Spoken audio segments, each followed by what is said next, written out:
lung dam na lai siang thong ma te lian som le li aneu som le thum pan som ni le khat chiang tu in jesuin tua thua zap chiang in tua mun panin gam dai na muna ki hem khiri in gun kuang tunga tuang in apai hi mi hon pi te in tua thua za bo chiang in akwa chet panun khe to ong pai wa anung de lu hi tui pi piao a atunu chiang in mi hon pi te muwa amau te he pi huai sa in china te adam sakhi nitum kwan chiang in nung zui te jesu kianga va paiwa hilai munin gam palak hiya tuin ahun jong kai ta hi mi hon pi te hi ki ma khwa te a pai sakin la nek ding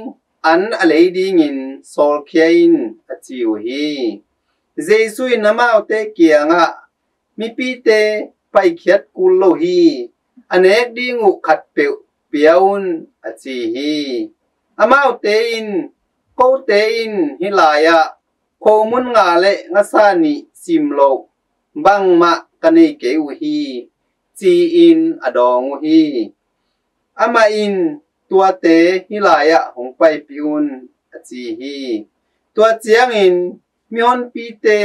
lo patunga atu sang na ding un thua pia hi ama in ko mun nga le nga sa ni lain van tung lam en towa thu pha pia in ko mun te abal nen hi tua chiang in anung zui te pia